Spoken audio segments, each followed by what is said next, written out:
Une tête de lion qui aurait retravaillé pour être transformée en tête de pharaon? Peu importe. La question est, à quoi ressemble la tête du sphinx?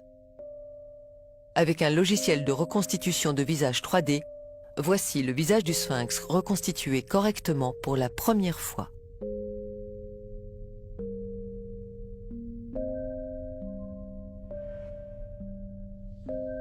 Sans commentaire. Puisqu'ils étaient noirs, il est logique de faire une sculpture à leur image. Comme un peintre qui peint son dieu à son image, les Égyptiens ont fait le sphinx à leur image. On imagine mal des Égyptiens blancs réaliser une sculpture de leur dieu ou de leur roi avec un profil nègre. Vous avez entendu le mot nègre. Il est injuste de vous montrer une recette sans vous présenter les véritables cuisiniers de ces monuments. Regardez toutes ces sculptures. Vous remarquerez une chose, elles ont toutes les nez cassés.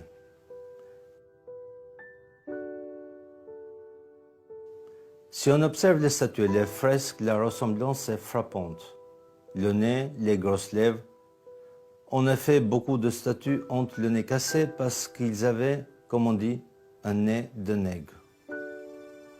Hérodote dit que les Colches étaient une colonie des Égyptiens parce qu'ils avaient la peau noire et les cheveux crépus. Livre 2 Euterpe. Les Colches étaient une colonie africaine qui a migré pour s'installer vers la mer Noire. Aristote parlera aussi des Égyptiens en les décrivant comme excessivement noirs. Ceux qui sont excessivement noirs sont quoi? Ce sont les Égyptiens et les Éthiopiens. Les Grecs utilisaient 4 mots pour dire noir: sombre, brun ou ténébreux.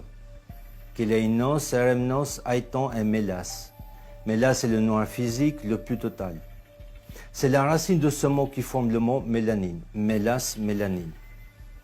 La mélanine est le pigment qui colore la peau en noir pour le protéger du soleil. Aristote dira précisément agon mélanès pour désigner les Égyptiens et les Éthiopiens, ce qui veut dire excessivement noir en grec.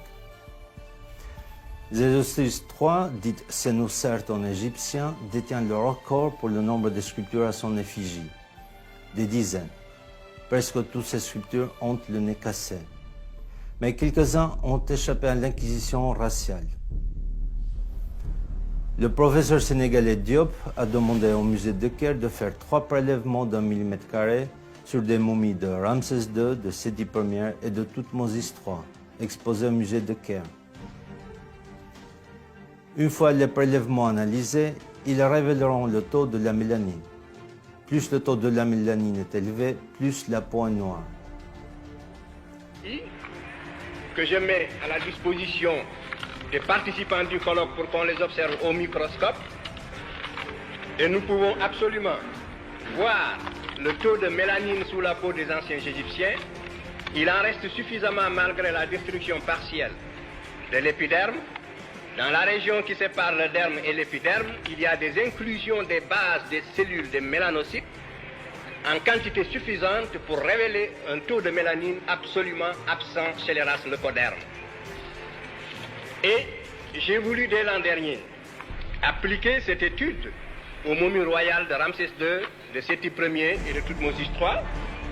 Depuis un an, j'écris au conservateur du musée du Caire, car il ne me faut pas plus d'1 mm², 1 mm² de peau, mais prise toujours dans la même région, et je n'ai pas eu ces échantillons, je le regrette.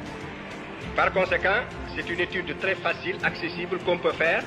Voici les lames, ce sont des préparations, il suffit de les mettre sous l'objectif d'un microscope pour voir le taux de mélanine. Alors, sur la base donc de mes propres investigations, que sont celles-ci, et jusqu'à ce que d'autres investigations... Le musée n'a toujours pas répondu depuis 35 ans. Les Égyptiens s'appelaient les Kémites et l'Égypte s'appelait Kémet, le pays du noir. Non, ce n'est pas la couleur noire du limon, du Nil qui est évoquée, comme certains archéologues le prétendent, mais bien la couleur de la peau de la population qui vivait là. Quand on parle du pays des Blancs, on ne fait pas allusion à la couleur de la neige des Alpes. Finissons avec les rumeurs, si Howard Carter a falsifié le masque d'or de Toutankhamon et reproduit des faux reliques. Observez le masque de Toutankhamon et le visage de cette Africaine. Je vois mal Carter, l'Européen, réaliser ce masque typé africain.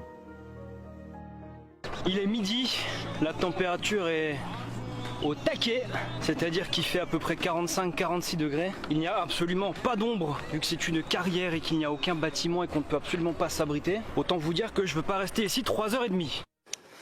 Bon, donc là il commence à faire un peu chaud. On se trouve derrière la pyramide de Mykérinos. Je commence à comprendre pourquoi Femi est pas venu.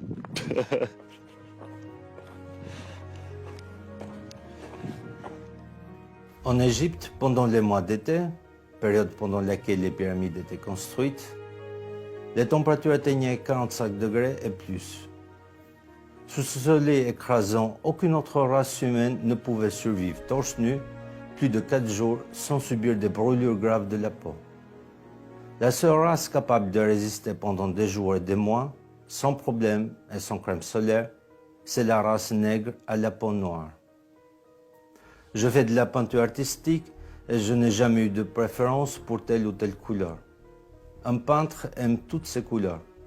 Mais on dit qu'il faut rendre à César ce qui appartient à César. Eh bien, rendons aux Égyptiens ce qui appartient aux Égyptiens. Les Égyptiens des pyramides, pendant des millénaires, étaient des nègres, ni mat, ni métis, mais noirs de charbon.